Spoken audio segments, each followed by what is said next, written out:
lack of security and peace and instability cannot be things that are going to be permanent in both of our countries. Neither should this be a situation that we come to get used to and live with as a normal way of living our lives. So something must be done. And it starts with what the President decided, and also what is going to be the follow-on actions that I am sure have already started, of actually dealing with the root causes of this instability, dealing with the groups that cause instability in this region. And it is going to be much better if, therefore, all of us work together. We can't keep this mistrust going on. You know, because it feeds this insecurity. President THISEKEDI and myself ready to do our part and lead our countries in the right direction. That happens also on the basis of our own people. I think the ordinary people, the people of DRC or Rwanda, should never look at themselves as just bystanders who are affected by one thing or another and they follow. No, they are actually participants.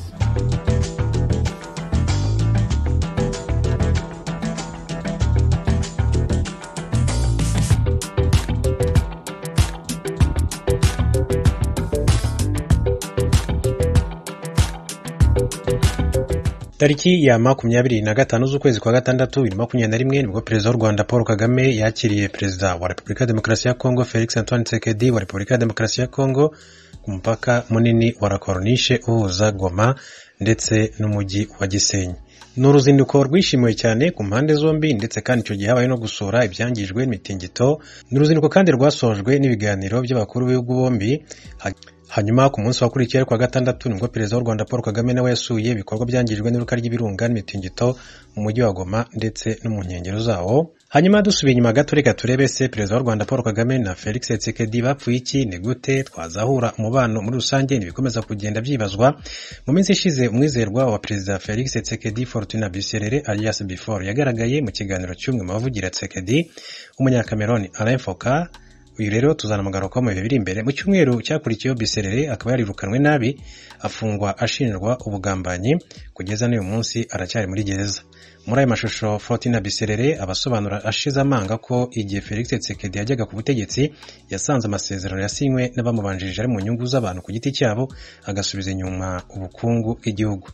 Yahise agana kuri mugenzi we wo mu karere Perezida Paul Kagame amusaba ubufasha mu kumuhuza n'abashoramari mpuzamahanga.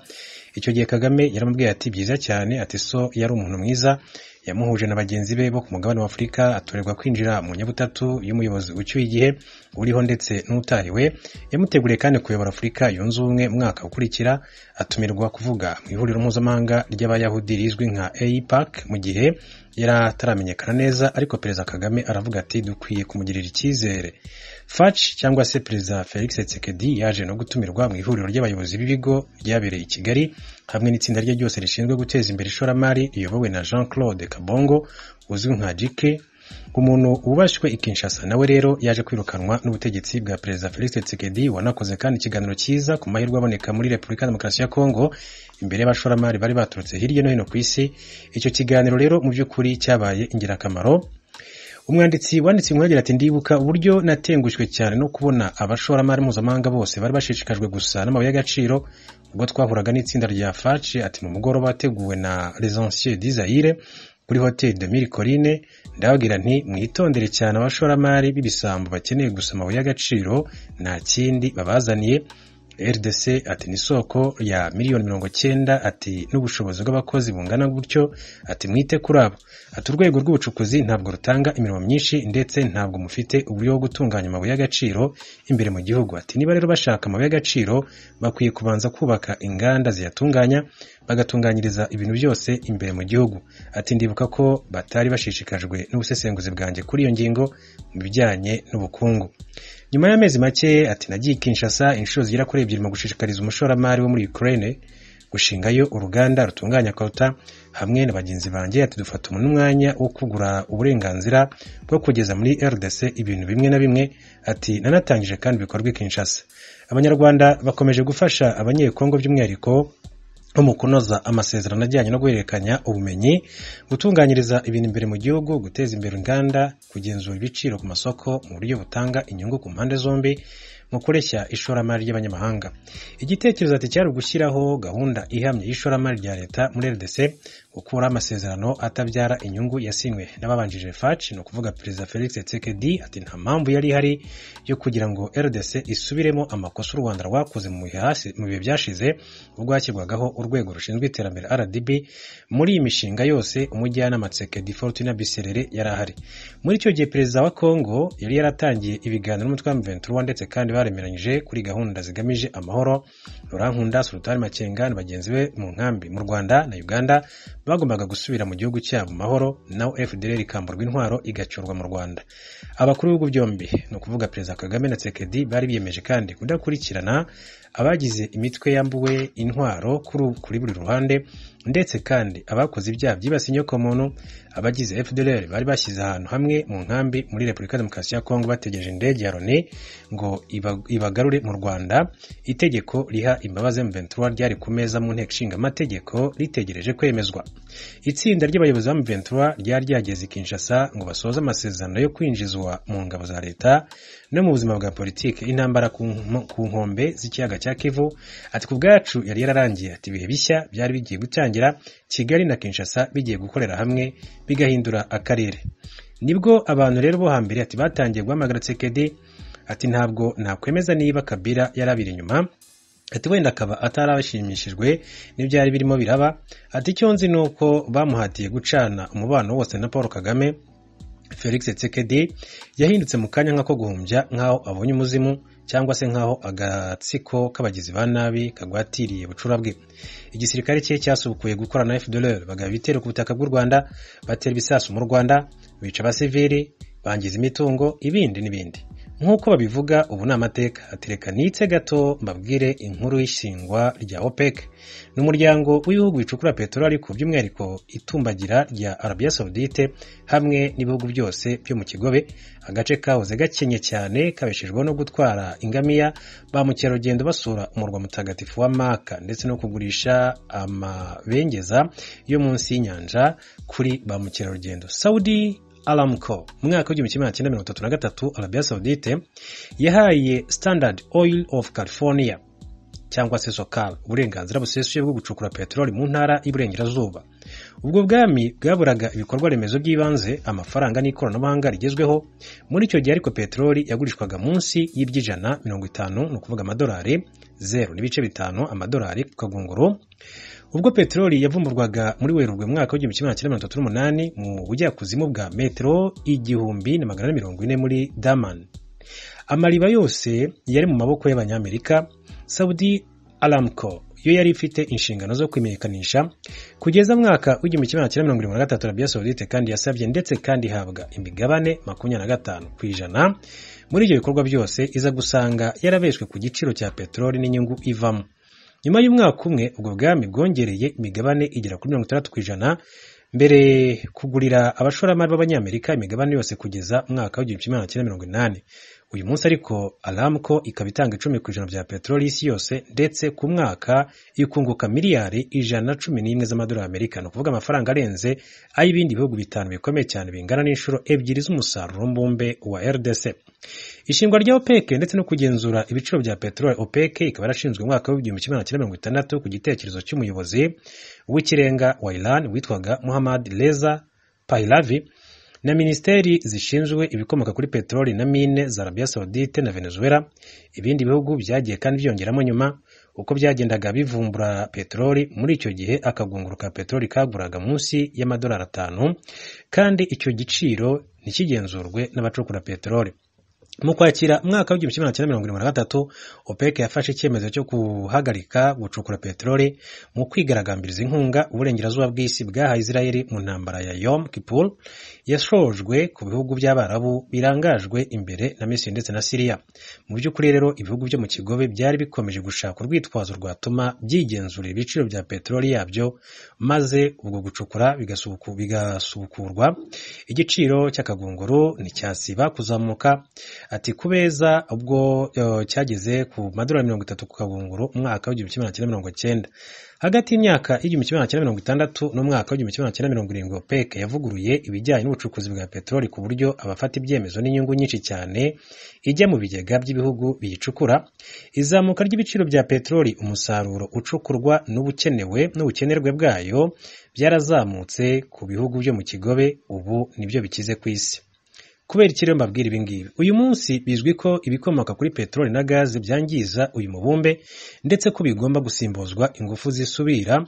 Kugira ngo ibi bishoboke dukeneye batiri nyinshi cyane zibasha kubika za ngufu.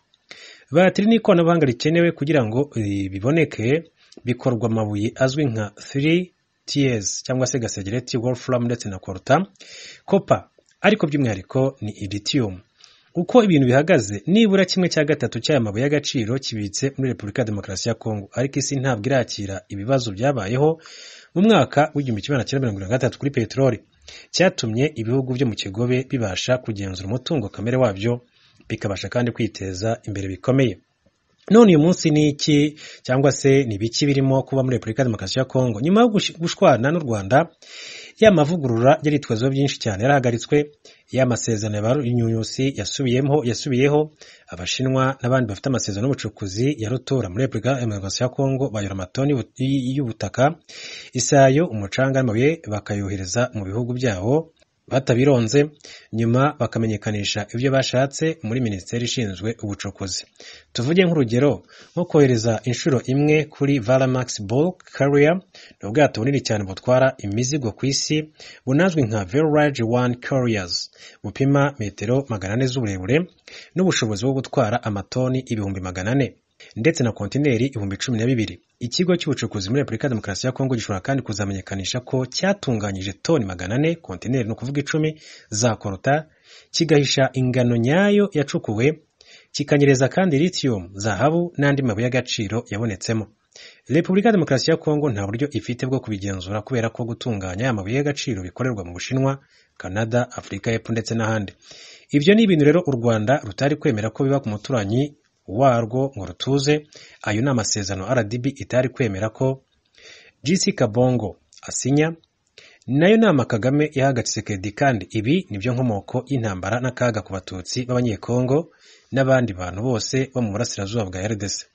Ingufu z'umwijima nk'uko Fortuna Bisereri yabise mbere yo kujya muri gereza, babashije kuzura urwango ku batutsi mu baturage b'abanyekongo mbere yo kuzahura umubano n'u Rwanda. Ingabo z'abafaransa zagiye mu mashyamba ya RDC gutoza ndetse no guintwara FDLR no gushyiraho umutwe udasanzwe wiswe Commando de Recherche et d'Action en Profondeur CLAP. Denis Mukwege ni umuganga w'abagore wahawe igihembo cy'amahoro cyitiriwe Nobel. Yaramenyekanye cyane by'akanya gato, aza kandi kwenyegeza urwango ku batutsi muri Kivu y'Amajyepfo. Arimo kandi no kubigeraho nk'uko abanyamurenge muri Uvira barimo kwicwa n'inyeshyamba ku manywa y'ihangu, guverinoma n'ingabo z'umuryango w'abibumbye barebera, mu gihe abahema bicwa muri Beni ndetse na Ituri. Ibi byemezo bibi by'abanyafurika byahuye n'ibyo isi yashakaga, ko Repubulika ya Demokarasi ya Congo idakwiye kwegerana n'u Rwanda. THISEKEDI agomba kwitandukanya n'inama mbi za Perezida Paul Kagame mu kugenzura hazaza h'igihugu cye ndetse n'imitungo kamere. Sinzi rero niba THISEKEDI abona ko yasinyanye amasezerano n'ikibi, ariko ibintu ntabwo bikiri mu biganza bye kuko ageze mu matora akomeye cyane muri uyu mwaka. Bimwe rero mu by'ingenzi, Repubulika ya Demokarasi ya Congo ntishobora gucana umubano na FDLR kuko FDLR irusha imbaraga igisirikare cya leta FARDC, MONUSCO n'ingabo za Afurika y'Iburasirazuba ubashyize hamwe. Icya kabiri, FDLR yivanze n'abaturage mu burasirazuba bwa Congo ku buryo udashobora kubatandukanya mu gihe batarimo kurwana. Icya gatatu kandi u Rwanda ntirushobora gutuza mu gihe FDLR ikomeje kwinjiza abarwanyi, gukora imyitozo no kwisuganyiriza ku mipaka yarwo. Icya kane ni uko M23 n'abanyekongo bavuga ikinyarwanda ntabwo bashobora gusubira mu ngo zabo niba uburasirazuba bwa Congo bwuzuyemo abagize uruhare muri jenoside yakorewe abatutsi ndetse n'abakomokaho. Gatanu ni uko amatora ntashobora kuba niba bimwe mu bice by'igihugu biri mu maboko y'abandi bantu. Naho gatandatu akavuyo kazaba kose muri Repubulika ya Demokarasi ya Congo amatora naramuka yigijwe inyuma cyangwa se agasubikwa. Igisubizo kuri THISEKEDI yifuza ni ugusabira u Rwanda ibihano mpuzamahanga ndetse kandi rukabihabwa, bikajyana no gushyira M23 mu nkambi z'impunzi nk'uko byari bimeze mu myaka 10 ishize. Iki gisubizo ntigishoboka kubera ko ibyo impunzi z'abanyekongo bavuga ikinyarwanda zisaba byemewe n'amategeko kandi RDC yasinyanye nabo amasezerano ariko inanirwa kuyashyira mu bikorwa. Ubugizi bwa nabi bwibasira abatutsi n'abahema buzwi n'isi yose ndetse kandi guverinoma ya RDC ntifite ubushobozi bwo kubuhagarika. U Rwanda rufite